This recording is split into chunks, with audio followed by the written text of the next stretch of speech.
참음으로 기다릴지니라. 1대지와 2대지는 녹취록을 참고하시기 바랍니다. 3. 우리에게는 소망이 있습니다. 로마서 8장 23절로 25절. 우리에게 소망이 있으니까 우리는 얼마든지 현재의 고난을 견딜 수 있는 것입니다. 이것이 뭔지 확실히 알려면 로마서 8장 23절로 25절을 암송하면서 깊이 묵상하는 수밖에 없습니다. 23절. 이뿐 아니라 또한 우리 곧 성령의 처음 익은 열매를 받은 우리까지도 속으로 탄식하여 양자 될 것 곧 우리 몸의 구속을 기다리느니라. 이뿐 아니라고 했습니다. 피조물만 탄식하며 고통하는 것은 아닙니다. 또 탄식하며 고통하는 존재가 있습니다. 누구입니까? 하나님의 자녀인 우리도 역시 탄식하며 고통스러워합니다. 우리도 역시 그날을 바라보면서 애타게 탄식하고 있다는 것입니다. 1. 성령의 처음 익은 열매. 사도 바울은 여기서 하나님의 자녀인 우리를 무엇이라고 묘사하고 있습니까? 곧 성령의 처음 익은 열매를 받은 우리라고 말씀하고 있습니다. 우리가 그리스도 예수의 사람이 되는 순간 성령께서 우리에게 많은 열매를 주기 시작합니다. 이미 우리는 성령의 열매를 많이 받았습니다. 예컨대 로마서 8장 2절에 보면 성령께서는 우리를 죄와 사망의 법에서 해방시켜 주셨다고 말씀했습니다. 이어서 13절, 성령은 우리 몸의 행실을 죽여주신다고 말씀했습니다. 14절, 성령이 우리의 발걸음을 인도하신다고 말씀했습니다. 16절, 성령께서 친히 우리가 하나님의 자녀인 것을 증거하신다고 했습니다. 성령은 이처럼 많은 열매들을 우리에게 허락해 주셨습니다. 그러나 이 모든 것은 성령의 처음 익은 열매에 지나지 않습니다.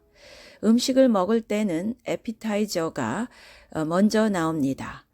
그것은 맛보기에 지나지 않습니다. 메인 디쉬는 따로 있습니다. 마찬가지로 성령께서 이미 우리에게 많은 열매를 주셨지만 마지막으로 주실 궁극적인 열매가 우리를 기다리고 있습니다.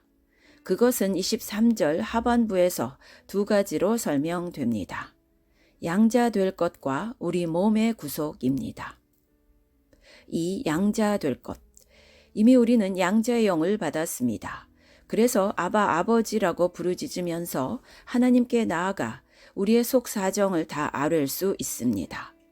하나님 아버지께서는 우리의 사정을 들으시고 가장 좋은 것으로 응답해 주십니다. 그러나 우리가 하나님의 양자로서 하나님의 후사로서 우리 주 예수 그리스도와 더불어 받게 될 하나님 나라의 모든 영광을 아직은 다 상속받지 못했습니다. 그것은 예수님 다시 오시는 그날 이루어질 것입니다. 아직은 소망으로 우리에게 남아 있습니다. 그것이 바로 성령께서 우리에게 궁극적으로 주실 마지막 열매입니다. 3. 우리 몸의 구속. 또 한 가지가 있습니다. 그것은 우리 몸의 구속이라고 했습니다. 우리는 이미 영적으로 구원을 받았습니다. 그리스도 예수 안에 있는 자에게는 결코 정죄함이 없기 때문입니다. 그러나 우리는 아직도 부패한 육신을 그대로 가지고 있습니다. 우리의 몸은 아직도 구속함을 받지 못했습니다. 그래서 때로는 병들 수도 있습니다. 때로는 육신의 생각 때문에, 죄의 유혹 때문에 괴로움을 당할 수도 있습니다. 사도 바울과 같이 위대한 영적인 사람도 로마서 7장 24절에서 이렇게 탄식했습니다. 오호라, 나는 곤고한 사람이로다. 이 사망의 몸에서 누가 나를 건져내랴. 하나님의 자녀치고 이러한 오호라의 탄식을 해보지 않은 사람이 과연 누가 있겠습니까? 그러나 예수님이 구름 타시고 영광 가운데 오시는 그날, 우리의 타락하고 부패한 육신도 구속함을 받게 될 것입니다. 변화받게 될 것입니다. 썩어질 몸이 썩지 않을 영광스러운 몸으로 바뀌어질 것입니다. 육신의 몸이 신령한 몸으로 변화받게 될 것입니다. 그러나 이것은 아직까지 소망으로 남아 있습니다. 바로 성령께서 우리에게 궁극적으로 마지막으로 주실 열매로 남아 있습니다. 그래서 24절 말씀을 보시기 바랍니다. 24절. 우리가 소망으로 구원을 얻었음에 보이는 소망이 소망이 아니니 보는 것을 누가 바라리요. 이미 우리는 영적으로 구원함을 받았습니다. 그러나 성령께서 주실 마지막 열매인 양자 될 것, 우리 몸의 구속은 아직 소망으로 남아 있습니다. 그래서 우리가 소망으로 구원을 얻었음에 라고 말씀하고 있습니다. 소망의 본질은 무엇입니까? 소망은 현재적인 것이 아니고 미래적인 것입니다. 눈에 보이는 것을 바라는 것이 아니고 보이지 않는 미래의 것을 바라는 것입니다. 예를 들어 봅니다. 고시를 공부하는 사람이 있습니다. 고시에 합격하기를 소망할 것입니다. 고시에 이미 합격을 했습니다. 그러면 이미 합격한 것을 바랄 이유가 없지 않습니까?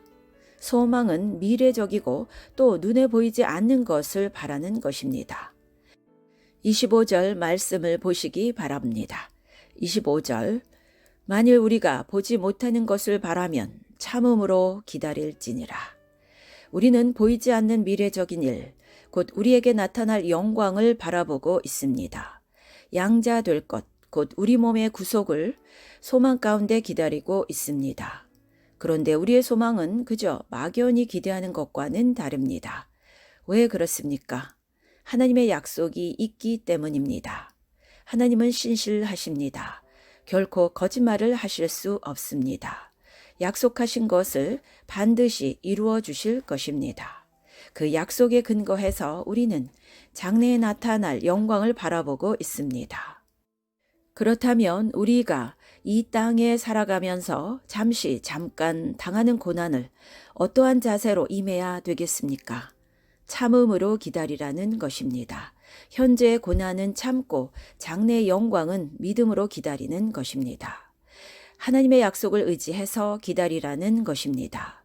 장래의 영광을 바라보며 기다리는 마음으로 현재 잠깐 당하는 고통은 참고 견뎌내라는 것입니다. 하나님의 약속대로 반드시 이루어질 것이기 때문입니다. 장로교의 창시자였던 요한 칼빈 선생은 이렇게 말했습니다. 피조물은 인간의 타락 때문에 지금까지 오랜 세월 동안 탄식하며 고통해 왔다. 그러면서도 그들은 참고 견뎌왔다. 그런데 하나님의 자녀인 우리가 이 땅에서 잠깐 당하는 고난을 참고 견디지 못한다면 무슨 면목이 서겠는가? 그러면서 그는 임종할 때 로마서 8장 18절의 말씀을 계속해서 암송했습니다. 생각건대 현재의 고난은 장차 우리에게 나타날 영광과 좋게 비교할 수 없도다. 15번을 암송했습니다. 그리고 마지막 16번째 끝까지 암송하지 못하고 마지막 한마디를 남겨놓고 조용히 숨을 거두었습니다. 그는 가는 세월을 아쉬워하지 않았습니다. 오는 영광을 바라보면서 기대감 속에 사선을 뛰어넘었던 것입니다. 여러분, 고난을 당하고 계십니까? 고난 너머에 있는 영광을 바라보시기 바랍니다. 우리에게는 응원군이 있습니다. 모든 피조물이 우리를 위해 그날을 바라보면서 탄식 가운데 함께 고통당하고 있습니다. 그러면서도 참고 기다려 왔습니다. 우리에게는 소망이 있습니다. 약속이 있습니다. 반드시 그대로 이루어질 것입니다.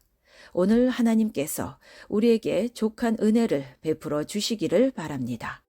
그리해서 이 땅에서 잠깐 당하는 고난이 무엇이든지 간에 그것을 하나님의 은혜로 쉽게 통과하고 영광의 그날을 바라보면서 힘차게 전진할 수 있는 우리 모두가 되기를 바랍니다. 아멘.